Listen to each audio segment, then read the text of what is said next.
Salut à tous, bienvenue dans cette nouvelle vidéo, J-9 avant la fin du mercato, peut-être le mercato le plus pourri de l'histoire du football. J'ai jamais vu un mercato aussi pourri, il ne s'est strictement rien passé dans aucun club européen. Non, Mbappé il est arrivé gratuitement et ça s'est fait début juin, donc on peut pas dire que ce soit un mercato de folie.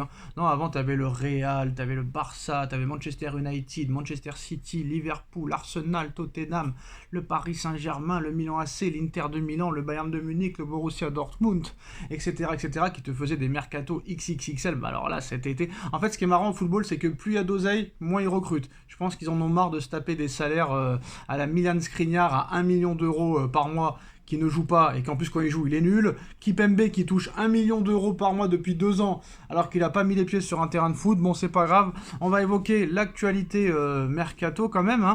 Alors du côté des départs, le Paris Saint-Germain et West Ham sont proches d'un accord officiel et définitif pour Carlos Soler. Le transfert tournerait autour de 23 millions d'euros, bonus inclus. Alors ça, c'est un exploit.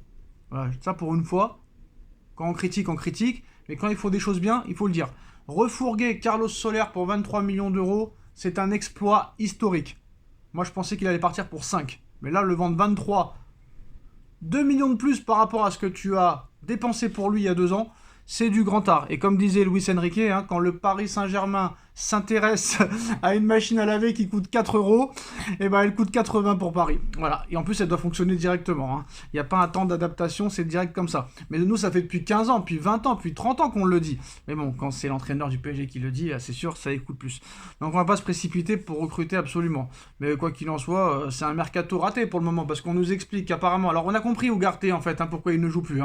On a compris. En fait, Ugarte est arrivé l'année dernière avant que Luis Enrique signe. C'est-à-dire que Ugarte avait signé au PSG et Enrique n'était pas encore le coach.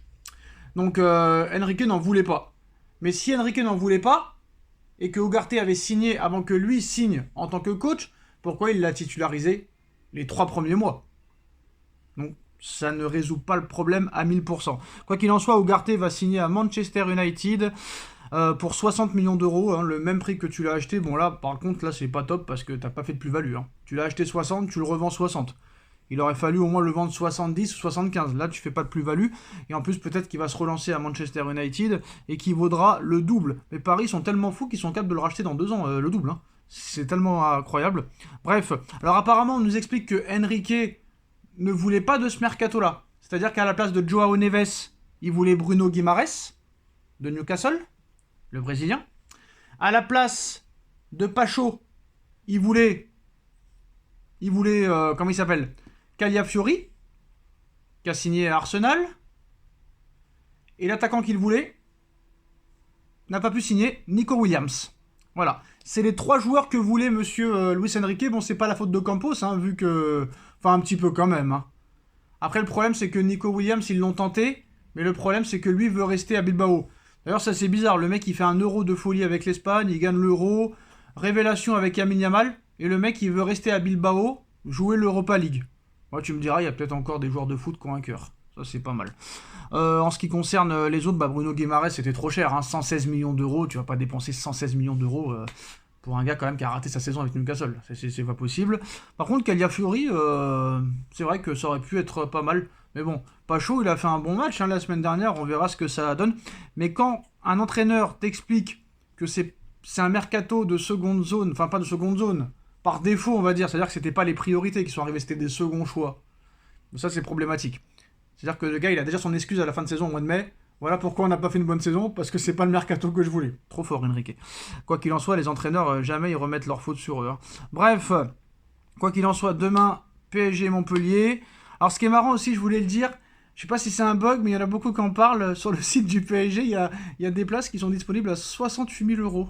Non mais c'est pas une blague, c'est pas une blague. D'ailleurs moi des fois quand je regarde les prix des places, je vois des fois des places à 30 000 euros, et c'est même pas dans les loges, C'est même pas en loge présidentielle avec champagne, caviar beluga. Non, c'est des places normales. Auteuil, Boulogne, c'est n'importe quoi. Et au début, moi je croyais que c'était des bugs, mais ça fait plusieurs fois que ça arrive. Bref, donc ça va être intéressant de suivre cette journée de championnat ce week-end avec Lyon, avec Marseille, avec Monaco, avec Paris. On va voir si Marseille confirme, on va voir si Lyon se plonge un peu plus dans la crise. On va voir si le PSG confirme demain face à Montpellier. Et puis moi je suis désolé de le dire, mais là, Apparemment, le gars, non seulement il veut pas de numéro 9 pour remplacer Ramos, non seulement il veut pas remplacer Mbappé, mais il voudrait mettre Barcola numéro 9. C'est-à-dire que si tu mets Barcola numéro 9, tu le tues. Hein.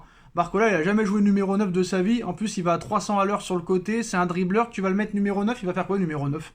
Il va faire quoi? Mais Asensio, numéro 9. Il a déjà joué numéro 9 avec le Real Madrid. Barcola, il fait la folie sur le côté gauche. Alors, il va mettre Kanginli à gauche. Il va mettre Barcola numéro 9. Il va mettre Dembélé à droite. Ouais, je sais pas si le gars il fait exprès, mais en tout cas, Barcola, si tu mets Barcola numéro 9, tu te mets une balle dans le pied. Hein, c'est n'importe quoi. Quand tu vois la qualité de dribble, la vitesse qu'il a, l'aisance, les débordements, les différences qu'il fait, on l'a vu direct en match amicaux, on l'a vu avec l'équipe de France, on l'a vu avec le PSG dernière, et là tu vas le mettre numéro 9. Quand Guinli, tu le fais passer de droite à gauche, donc tu déséquilibres tout. Mais si tu mets Barcola numéro 9, ça ne marchera pas. Hein. Ça, je peux te le garantir, ça ne marchera point. Il faut absolument laisser Barcola sur le côté gauche, Dembélé à droite, et mettre, pourquoi pas, Asensio, Kolo Muani devant, mais pas Barcola numéro 9, ça c'est interdit. Interdiction. Je veux bien que la Ligue 1 soit faible, mais quand même, hein, on n'est pas là pour être dans un laboratoire. Quoique l'année dernière, il l'a fait, il peut le refaire. Mais bon, d'après lui, Barcola pourrait jouer comme numéro 9, parce qu'il occupait ce poste dans les équipes de jeunes apparemment à Lyon. Donc il aime les joueurs qui sont polyvalents, qui peuvent jouer à plusieurs postes. Mais bon, je demande à voir quand même. Et moi, je pense que ce serait complètement déséquilibré l'équipe. Donc je pense qu'il faut rester sur la dynamique du premier match. Par exemple, un James Rodriguez. Pourquoi tu l'as pas pris? Il est parti au Rayo Vallecano avec la Copa América qu'il a fait avec la Colombie. Moi, James Rodriguez, gratuit, je l'aurais pris. Hein. Honnêtement, James Rodriguez, je l'aurais pris. Vous allez encore me dire, il est vieux, machin, blabla. Il est pas vieux. Il a fait une très très grosse Copa América avec la Colombie. Donc voilà. Alors est-ce qu'il y aura un attaquant numéro 9? Comme il a dit, maintenant on va plus surpayer les joueurs. On va pas acheter un joueur 60 millions pour le mettre sur le banc. C'est bon, hein. Ramos 90 millions. Quand il est blessé ou quand il n'est pas blessé, ou quand maintenant il est blessé ou quand il n'est pas blessé. L'autre, le Kolo Muani, il met un but tous les 100 ans, et encore quand il y a un penalty qu'on lui offre. Donc ça va être compliqué. Mais bon, quand tu vois le mercato de City, quand tu vois le mercato du Bayern, enfin, ce qui est intéressant de voir, c'est que les grosses équipes n'ont pas non plus fait un mercato de malade mental. Donc tu te dis, on reste sur la lignée. Mais quoi qu'il en soit, pour moi, il manque un arrière gauche, un défenseur central et un attaquant qui peut jouer ailier ou numéro 9, les deux. Et s'il n'y a pas ces trois-là, ça risque d'être très très juste. Hein, parce que là, si un coup Barcola se blesse, Dembélé se blesse, ou l'autre il est suspendu, ou l'autre il est en manque de confiance, ou l'autre il se reblesse et tout, non. Là, pour moi, tous les postes ne sont pas doublés. Mais bon, s'il aime faire le professeur des laboratoires, Monsieur Enrique, ça le regarde. Donc voilà. Et ce qui est marrant de savoir aussi, c'est que Cherki, tout le monde le voulait, mais à l'arrivée, personne ne le veut. Hein. Même Fulham, ils en veulent pas. C'est comme pour dire. Le phénomène n'est pas si phénomène que ça. Et puis pour la dernière information, c'est Cristiano Ronaldo. Hein. Alors Cristiano Ronaldo, le mec le plus influent du monde. Hein. Même Messi qui a créé sa chaîne YouTube il y a 8 ans, en une journée, il l'a battu, le gars. Et pour rappel, Messi, quand même, il a 9 ballons d'or. Hein. 9 ballons d'or, si je me trompe pas. 8 ou 9, je sais plus. Ronaldo n'en a que 5. L'autre, il a une Coupe du Monde. L'autre, il en a pas. Et l'autre, il l'a rattrapé en une journée. C'est-à-dire que Cristiano Ronaldo, en une journée, il a rattrapé ce qu'a fait Squeezie en 12 ans. C'est exceptionnel, quand même. Incroyable. Va savoir, peut-être qu'il va battre MrBeast. Donc voilà les postos, voilà la fin de cette vidéo. Dites-moi en commentaire ce que vous en pensez. Et on se retrouve demain pour le débrief PSG Montpellier. Tchuss.